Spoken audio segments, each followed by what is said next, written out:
বৈষম্য বিরোধী আন্দোলনের সময় রাজধানীর যাত্রাবাড়ী থানার আসাদুল হক বাবু হত্যা মামলায় কন্টেন্ট ক্রিয়েটর তৌহিদ আফ্রিদির 5 দিনের রিমান্ড মঞ্জুর করেছে আদালত।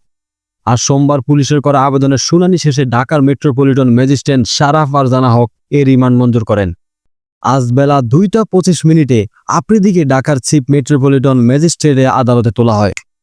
মামলার তদন্ত কর্মকর্তা সিআইডির পুলিশ কর্মকর্তা খান মোহাম্মদ এরফান জিজ্ঞাসাবাদের জন্য তাকে 7 দিনের রিমান্ড নেওয়ার আবেদন করেন।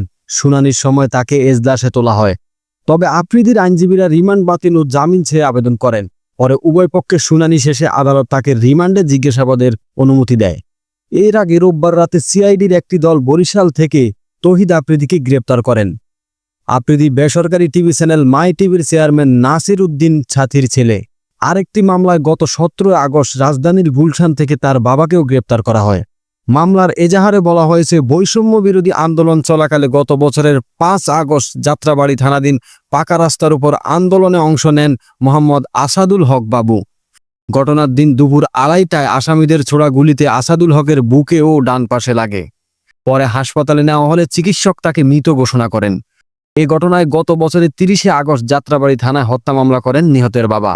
এই মামলায় সাবেক প্রধানমন্ত্রী শেখ হাসিনা সহ 25 জনকে আসামি করা হয়।